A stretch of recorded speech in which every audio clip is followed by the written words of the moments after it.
lưng dài hẹp nách là cá lòng tong, ốm yếu hình dung là con cá nhái.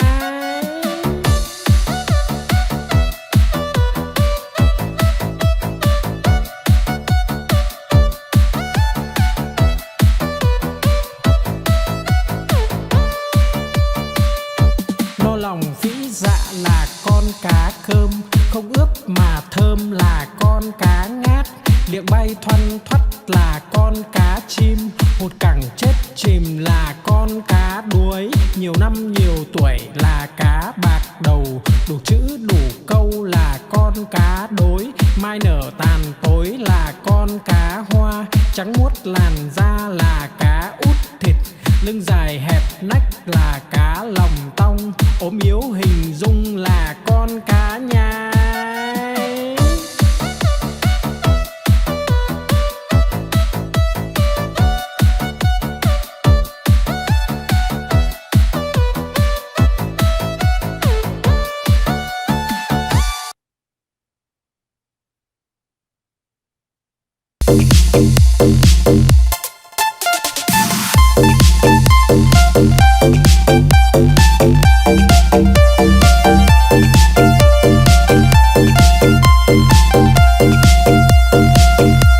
Đi cầu đi quán, đi bán lợn con, đi mua cái xong đem về đun nấu, mua quả dưa hấu về biếu ông bà,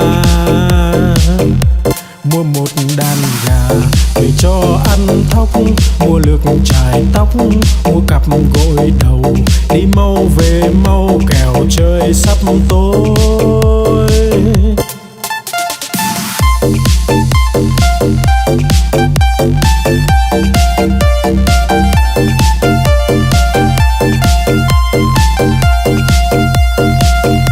Đi cầu đi quán, đi bán lợn con, đi mua cái xong đem về đun nấu, mua quả dưa hấu về biếu ông bà,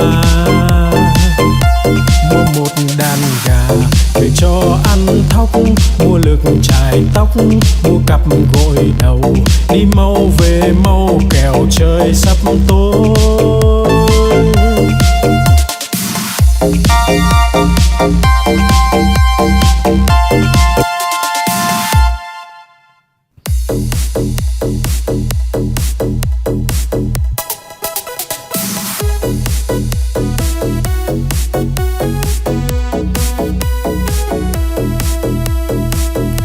Bướm bay bướm lượn, bướm đậu nhành hoa, khoe đôi cánh đẹp rực rỡ muôn màu. Bướm bay bướm lượn, bướm đón mùa xuân, vàng xanh đỏ tím, bướm bay dợp trời.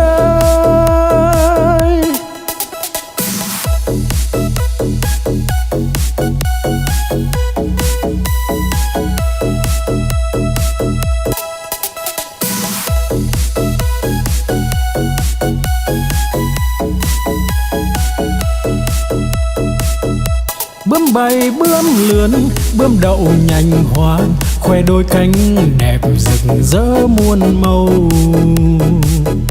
Bướm bay bướm lượn, bướm đón mùa xuân, vàng xanh đỏ tím, bướm bay dợp trời.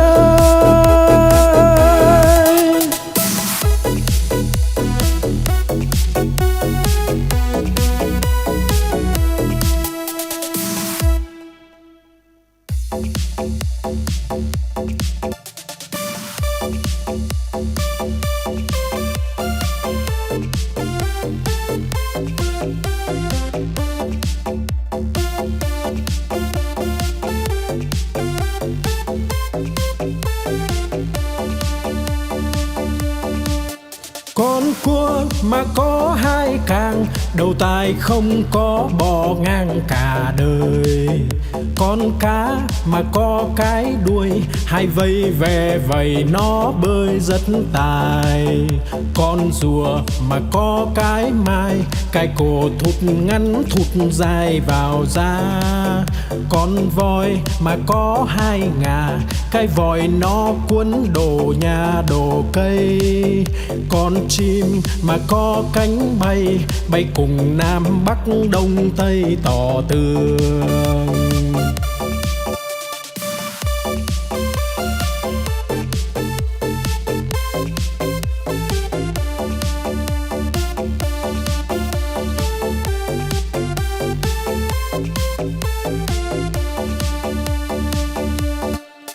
Con cua mà có hai càng, đầu tai không có bò ngang cả đời.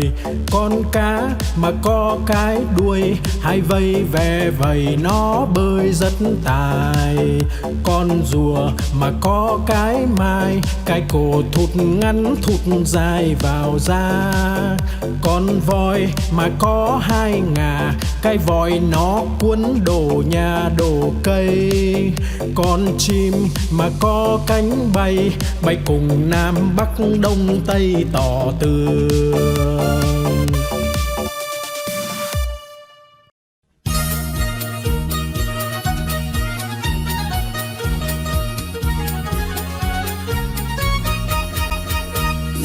Đi chân bò cầm cây roi thật to, bò không đi lấy cây roi ra chọc đít bò, bò đứng dậy đi ngay.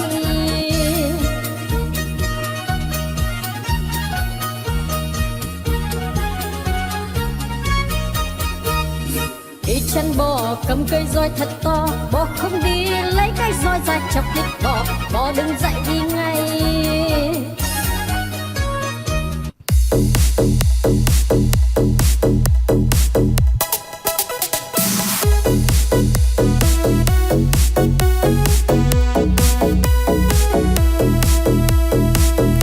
Bướm bay bướm lượn, bướm đậu nhanh hoa, khoe đôi cánh đẹp rực rỡ muôn màu. Bướm bay bướm lượn, bướm đón mùa xuân, vàng xanh đỏ tím. Bướm bay dợp trời,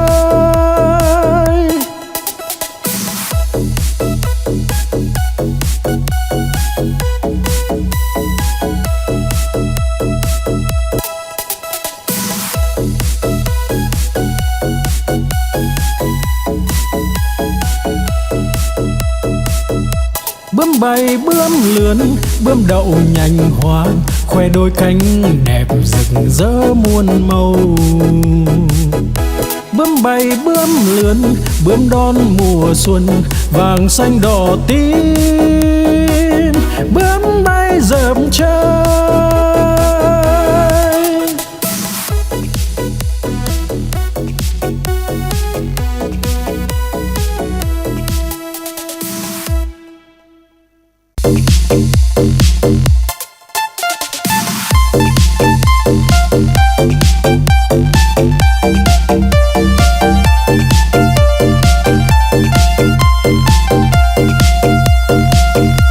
đi cầu đi quán đi bán lợn con, đi mua cái xong đem về đun nấu, mua quả dưa hấu về biếu ông bà. Mua một đàn gà để cho ăn thóc, mua lược chải tóc, mua cặp gội đầu, đi mau về mau kẻo trời sắp tối.